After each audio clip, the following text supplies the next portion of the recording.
Cabins are meant to be cozy, a small place nestled in the wilderness where you can escape the harsh environment outside.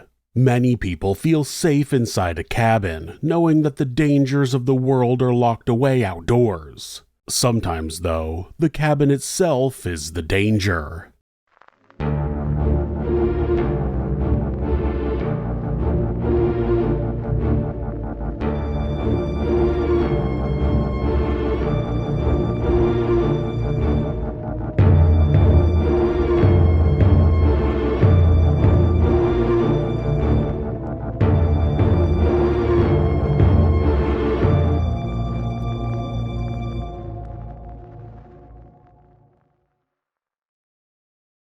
Brunckkow's cabin, founded and built by German immigrant Friedrich Brunckow, is widely considered the bloodiest cabin in Arizona history. This unassuming shelter, originally built to house the men that founded the San Pedro silver mine, has been witness to over 20 murders from 1860 to 1890.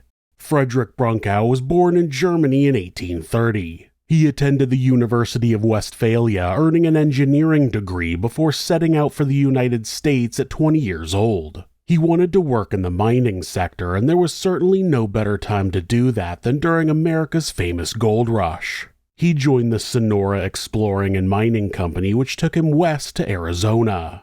Frederick worked for the company for 8 years, learning the tricks of the trade and gathering valuable experience for his own venture. In 1858, he created the San Pedro silver mine, not far from the San Pedro River. 4 other men joined him. John Moss was a chemist, German-born David Bontrager was the cook, and cousins James and William Williams were experienced miners. That's right, Mr. and Mrs. Williams named their son William.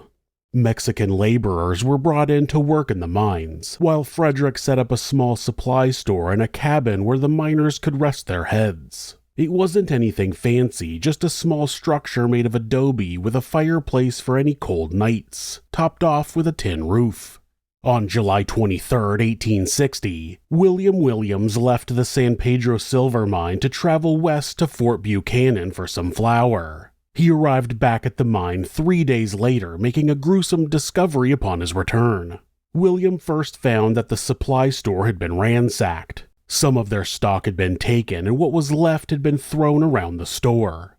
As he entered the store, he was met with a foul odor. He soon found the source. His cousin James was lying at the back of the store, surrounded by supplies. He had been murdered. William had no intention of sticking around any longer, fearing the perpetrator may still be on site, so he raced back to Fort Buchanan to inform them of what he had found. Soldiers arrived the next morning, on July 27th, and found that James hadn't been the only casualty. John Moss was found dead outside of the camp with animals having scavenged on his remains. Friedrich Brunckow was found just inside the mine shaft. He had been killed with a rock drill. David Bontrager and the Mexican laborers were no longer on site. They, along with the company's livestock and roughly $3,000 worth of items, were nowhere to be found. It wasn't long before David reappeared, though. On the evening of July 27th, he turned up at Camp Jecker, telling the miners there that he had been held hostage by the Mexican workers. He told them that they had turned on the men mere hours after William left San Pedro silver mine. David was apparently set free at the Mexico-United States border after the workers said he was a good Catholic. Friedrich Brunckow, James Williams, and John Moss were all buried at the cabin. The authorities were never able to bring anyone to justice for the slayings. Following the death of Friedrich, the ownership of Brunckow's cabin and the mine became somewhat of a contentious issue. Milton B. Duffield acquired ownership of the facilities in 1873, but another man, James T. Holmes, claimed that he was the rightful owner. Milton was the first U.S. Marshal appointed to the Arizona Territory. He held that position from March 6, 1863 to November 25, 1865. Milton wasn't the type of man who picked up friends as he went along. You either put up with him or you hated him, but even those on both ends of the spectrum could agree that the man was fearless and had a reputation for being heavily armed at all times.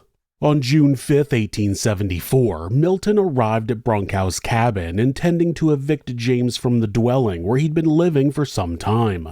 Milton made his presence known as soon as the cabin was in sight, storming over to it, quote, waving his arms and shouting like a madman. James Holmes knew who Milton was and assumed he would have weapons on him like he always did. He wasn't going to wait for a bullet to come through the door, so James grabbed his double-barreled shotgun and headed out the front door to confront Milton. Before he could get a word out, Milton was shot dead. When James approached Milton's body, he discovered he hadn't been armed. Milton Duffield was buried on site, forever lying alongside Frederick, James, and John.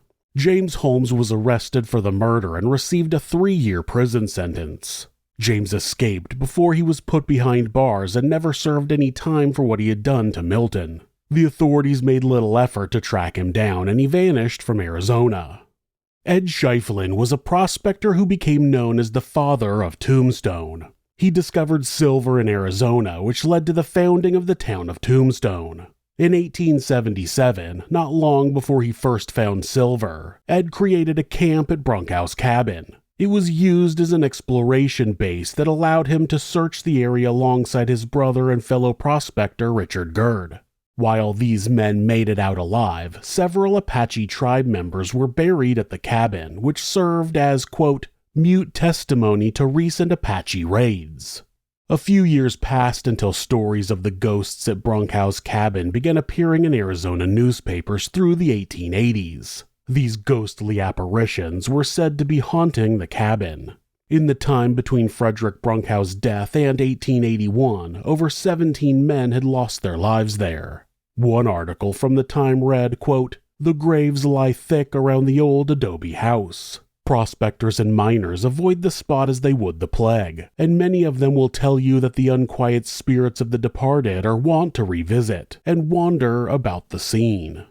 What is left of Brunckow's cabin can be found along Charleston Road 8 miles from Tombstone. If you take a short hike up the road, you'll come across the ruins if you feel brave enough to try and see these ghostly apparitions for yourself.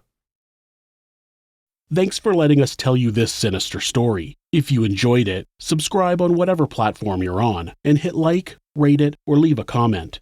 Join us next week when we'll take you somewhere sinister.